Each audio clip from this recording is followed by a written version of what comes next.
This boy is very hardworking. Here comes Benton.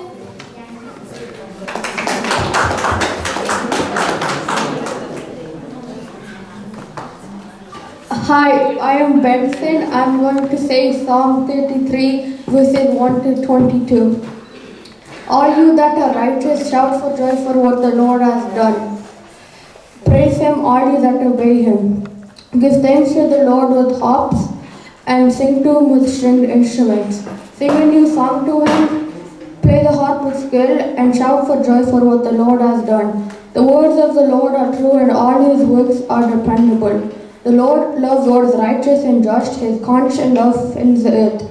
The Lord created the heavens by His command, the sun, moon, and stars by His spoken word. He gathered all the seas into one place. He shut up the ocean depths into storerooms. Worship the Lord, all peoples of the world, all the earth. Honor Him, all peoples of the world. When He spoke, the world was created. At His command, everything appeared. The Lord frustrates the purposes of the nations from carrying out their plans. But His plans endure forever, and His purposes last eternity. Happy is the nation whose God is the Lord. Happy are those He has chosen for His own. The Lord looks down from the heavens and sees the whole human race. From where He rules, He looks down on all who live on earth. He forms their thoughts and knows everything they do. A king does not win because of his powerful army. A soldier does not triumph because of his great strength.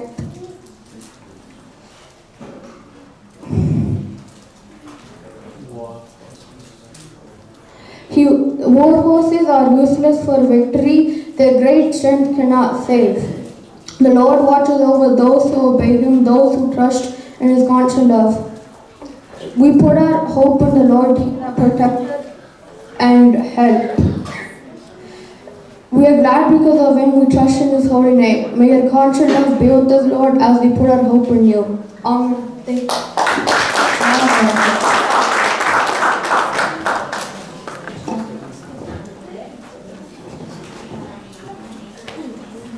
You might recognize this face. His twin just did an amazing performance. Give it up for Jose!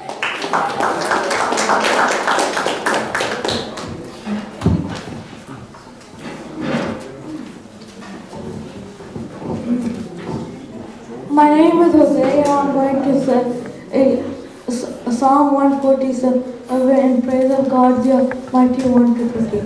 Praise the Lord. How good is to sing praises to our God. How pleasant and fair to praise Him. The Lord builds up Jerusalem and gathers the exiles of Israel. He heals the brokenhearted and binds their wounds.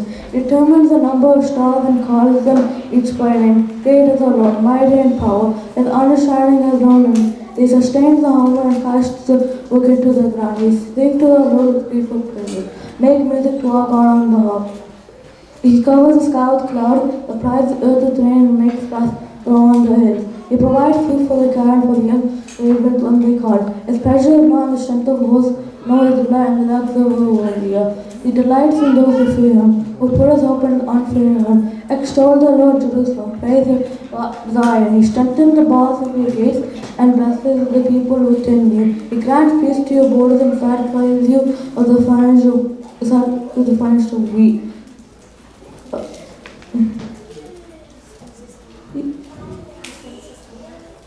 He sends His command to the earth and His word runs swiftly. He spreads the snow like wool and scatters the frost like ashes. He hurls down His hail like pebbles who can withstand His icy blast. He sends His word and melts them. He stirs up the breeze and His water flow. He has revealed His word to Jacob, His love, and of Israel. He has done this for no other nation that does not know His love. Praise the Lord. Thank you. Good job, Jose.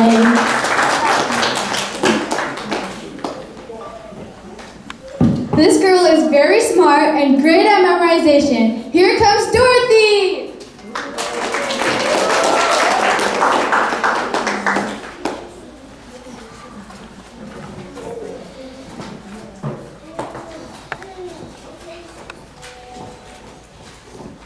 Hi, Dorothy, and I'm going to be saying Psalm 91. He who dwells in the shelter of the Most High will rest in the shadow of the Almighty. I will say of the Lord, He is my refuge, my fortress, and my God, in whom I trust. Surely He will save you from the fowler's snare and from the deadly pestilence. He will cover you with His feathers, and under His wings you will find refuge. His faithfulness shall be your shield and rampart. You will not fear the terror of the night, nor the arrows that fly by day, nor the pestilence that stalks in the darkness, nor the plague that destroys at midday. 1,000 may fall at your side, 10,000 at your right hand, but it will not come near you. You will only observe with your eyes and see the punishment of the wicked.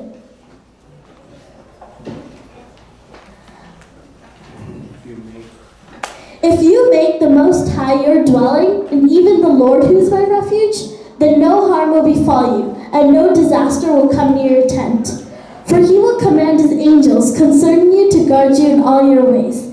They will lift you up in your hands so you do not strike your foot against a stone. You will tread upon the lion and the cobra.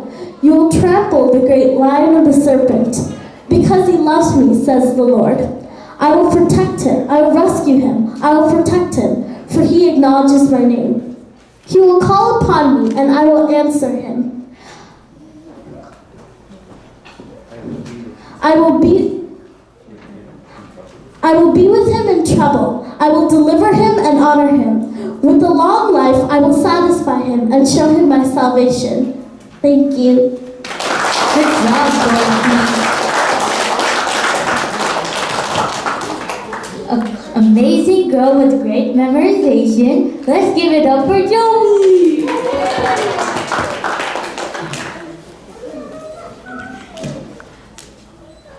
I'm going to say Matthew chapter 7, verses 1 to 20. Judging others.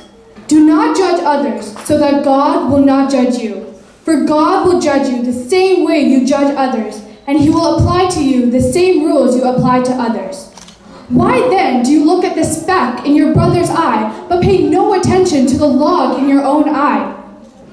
How dare you say to your brother, please let me take the speck out of your eye, when you have a log in your own eye?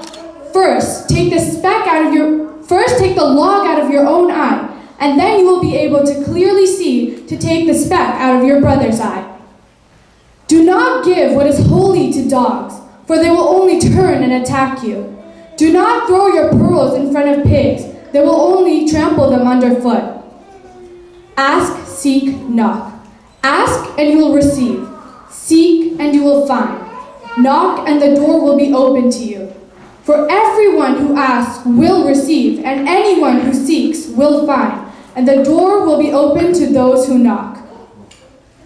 Would any of you who are fathers give your son a stone when he asks for bread? Or would you give him a snake when he asks for a fish? As bad as you are, you know how to give good things to your children. How much more then will your Father in heaven give good things to those who ask Him? Do for others what you want them to do for you. This is the meaning of the law of Moses and the teaching of the prophets.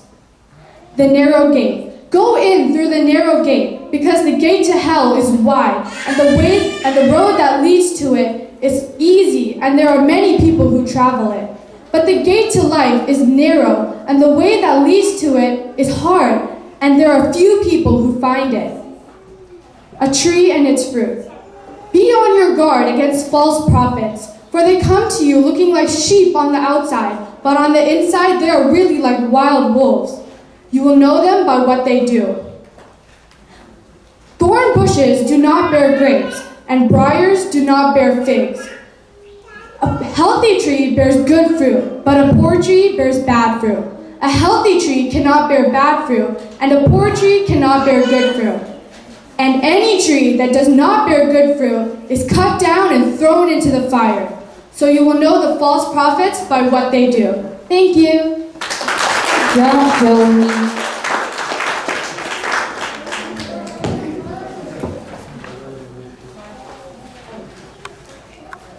Here comes a girl who is very hardworking. Let's give it up for Laura!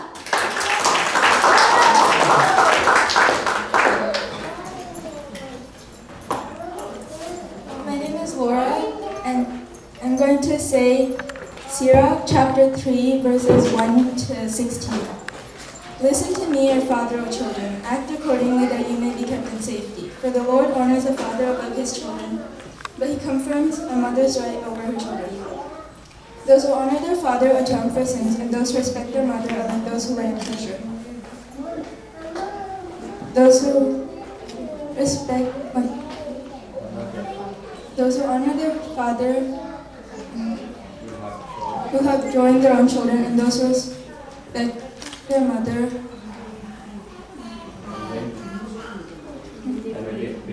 and when they pray they will be heard.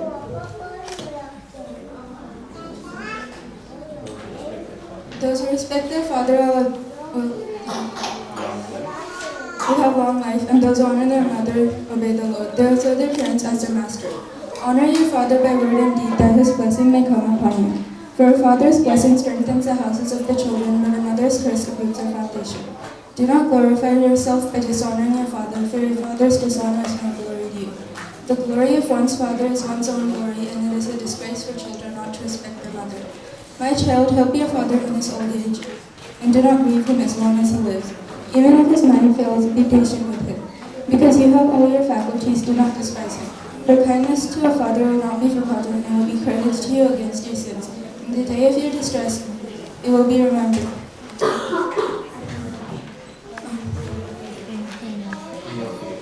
In your favor. Like frost and fair weather, your sins will melt away. Whoever forsakes a father is like a blasphemer, and whoever incurs a mother's curse by the Lord.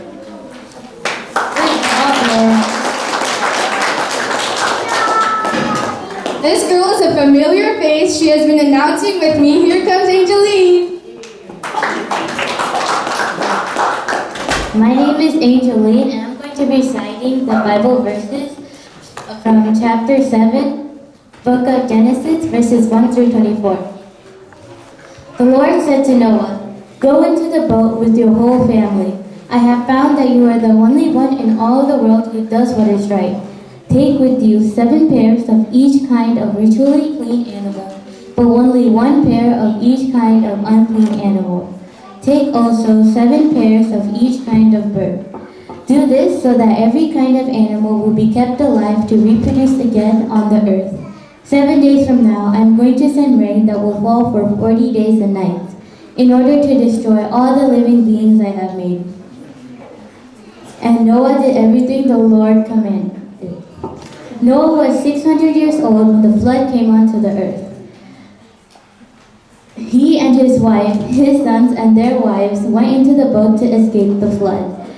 A male and female of every kind of animal and bird, whether ritually clean or unclean, went into the boat with Noah, as God had commanded.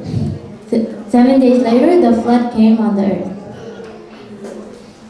When Noah was 600 years old, on the 17th day of the 2nd month, all the outlets of the vast body of water beneath the earth burst open.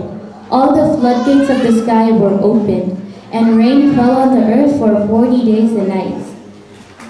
On that same day, Noah and his wife went into the boat with their 3 sons, Sem, Ham, and Japheth, and their wives. With them went every kind of animal, domestic and wild, large and small, and every kind of bird. A male and female of each kind of living being went into the boat with Noah, as God had commanded. Then the Lord shut the door behind Noah. The flood continued for 40 days, and water became deep enough for the boat to float. The water became deeper, and the boat drifted on the surface. It became so deep that it covered the highest mountains. It went on rising until it was about 25 feet above the tops of the mountains. Every living being on earth died. Every bird, every animal, and every person. Everything that breathed died. The Lord destroyed all living beings on earth. Human beings, animals, and birds. The only ones left were Noah and those who were with him in the boat. The water did not start going down for 150 days. This is the word of the Lord.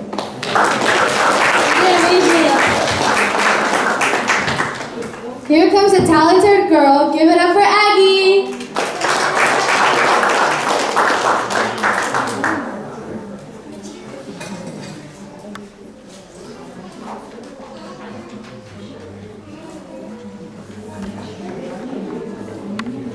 I'm Agnes.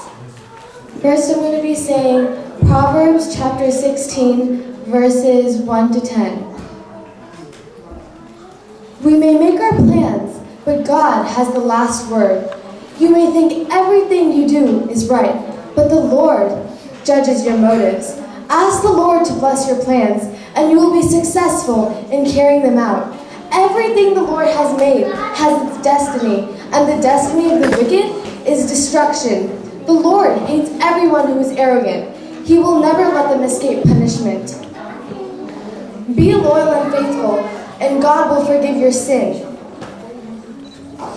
Be loyal and faithful, and God will forgive your sin. Obey the Lord, and nothing evil will happen to you. When you please the Lord, you can make your enemies into friends.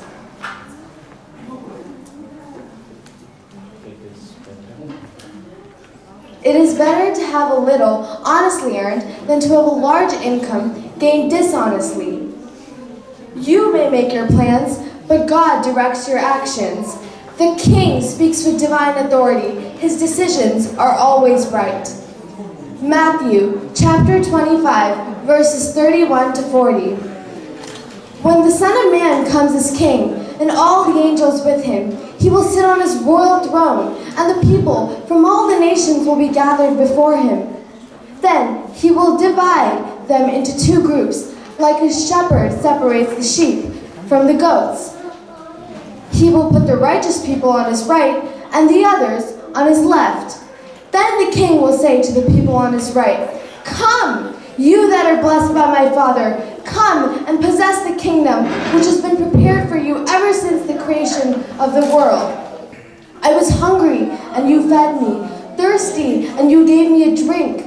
I was a stranger, and you received me in your homes, naked, and you clothed me. I was sick, and you took care of me, in prison, and you visited me." The righteous will then answer, "When, Lord, did we ever see you hungry and feed you, or thirsty and give you a drink? When did we ever see you a stranger and welcome you in our homes, or naked and clothe you? When did we ever see you sick or in prison and visit you?" The king will reply, "I tell you, whenever you did this for one of the least important of these members of my family, you did it for me." Mark chapter 12, verses 28 to 31. Verses 28 to 31. A teacher of the law was there who heard the discussion. He saw that Jesus had given the Sadducees a good answer, so he came to him with a question. "Which commandment is the most important of all?" Jesus replied, "The most important one is this. Listen, Israel. The Lord our God is the only Lord. Love the Lord your God with all your heart, with all your soul, with all your mind, and with all your strength. The second most important commandment is this. Love your neighbor as you love yourself. There is no commandment more important than these two." Thank you.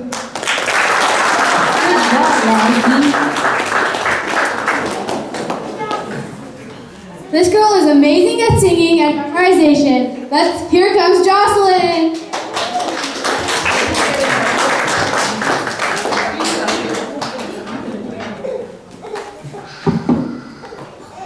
My name is Jocelyn, and I will be studying John chapter 15, verses 1 to 17, which was one of Jesus' last sermons. The main message of this passage is that we should live our lives according to the fruits of the Holy Spirit and the great commandment, love one another as I love you. I am the vine. I am the true vine, and my Father is the vine grower. He takes away every branch in me that does not bear fruit, and every one that does, he prunes, so that it bears more fruit. You are already pruned because of the word that I spoke to you. Remain in me as I remain in you. Just as a branch cannot bear fruit on its own, Unless it remains on the vine, so neither can you, unless you remain in me. I am the vine, you are the branches. Whoever remains in me, and I in him, will bear much fruit, because without me, you can do nothing. Anyone who does not believe in me will be thrown out like a branch and wither. People will gather them and throw them into a fire, and they will be burned. If you remain in me, and my words remain in you, ask for whatever you want, and it will be done for you. By this is my Father glorified, that you bear much fruit and become my disciples. As the Father loves me, so I also love you. Remain in my love. If you keep my commandments, you will remain in my love, just as I have kept my Father's commandments and remain in his love. I have told you this, so that my joy may be with you and your joy may be complete. This is my commandment, love one another as I love you. No one has greater love than this, to lay down one's life for one's friends. You are my friends if you do as I command you. I no longer call you slaves, because the slave does not know what his master is doing. I call you friends, because I have called you friends, because I have told you everything I have heard from the Father. It was not you who chose me, but I who chose you, and appointed you, to go and bear fruit that will remain. So whatever you ask the Father in my name, he will give to you. This I command you, love one another. Thank you. Good job, Jocelyn.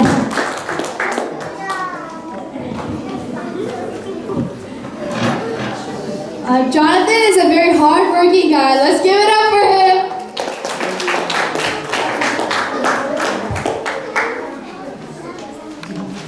Thank you for that wonderful compliment. I feel a lot better now. Anyways, today I will be reciting Daniel chapter 6, verses 1 to 24. Darius decided to appoint 120 governors to hold office throughout his kingdom. In addition, he also chose Daniel and 2 others to supervise the government and look out for the king's interests. Daniel soon showed that he could do better work than the other supervisors or the governors. Because he was so outstanding, the king considered putting him in charge of the entire kingdom. The other supervisors and the governors tried to find something wrong with the way Daniel administered the empire, but they couldn't because Daniel was so reliable and he didn't do anything wrong or dishonest. They said to one another, "We will not find anything of which to accuse Daniel unless it is something in connection with his religion." So they went to the king and said, "King Darius, may your majesty live forever. All of us who administer your empire, the supervisors, the governors, the lieutenant governors, and the other officials have all agreed that your majesty should issue an order and enforce it strictly. Give an order that for 30 days no one be permitted to request anything from any god or any man except from your majesty. Anyone who violates this is to be thrown into a pit filled with lions. Let your majesty issue this order and sign it, and it will be in force, a law of the Medes and Persians, which cannot be changed." So King Darius signed the order. When Daniel heard that the order had been signed, he went home. In an upstairs room with open windows facing towards Jerusalem, he knelt down and prayed 3 times a day to God. When Daniel's enemies observed him praying to God, they all went together to the king to accuse Daniel. They said to the king, "King Darius, your majesty, you have signed an order that anyone who requests anything from any god or any man would be thrown into a pit filled with lions." King Darius said, "Yes, a strict order, a law of the Medes and Persians, which cannot be changed." They said to the king, "Daniel, one of the exiles from Judah, has not respected your majesty or obeyed the order you have issued. He prays regularly 3 times a day." When King Darius heard this, he was upset and tried to find a way to rescue Daniel. He kept trying until sunset. Then Daniel's enemies came back to the king and said, "Your majesty knows that according to the law of Medes and Persians, any order that the king issues cannot be changed." So the king gave order to have Daniel brought in and thrown into the pit filled with lions. He said to Daniel, "May your God, who you have served so loyally, rescue you." A stone was placed on the mouth of the pit, and the king placed his own royal seal and a seal of the nobleman onto the stone so that no one could rescue Daniel. Then he went back to the palace and spent the night sleepless, without food or any form of entertainment. At dawn, the king got up and hurried to the pit. He cried out anxiously, "Daniel, servant of the living God, was your God, who you have served so loyally, been able to rescue you, save you from the lions?" Daniel answered, "May your majesty live forever. God sent his angel to shut the mouths of the lions so that they could not harm me. He did this because he knew that I was innocent, and because I did not do anything wrong, your majesty." The king was overjoyed and gave orders to have Daniel pulled up out of the pit. So they pulled him out and noticed that he had not been hurt at all, for Daniel had trusted God. Then the king gave order to arrest all those who had accused Daniel and had them thrown, along with their wives and children, into the pit. Before they even reached the bottom, the lions pounced on them and broke all their bones. And that concludes the tale of Daniel and the pit of lions. Thank you for patiently listening to me. Good job, John.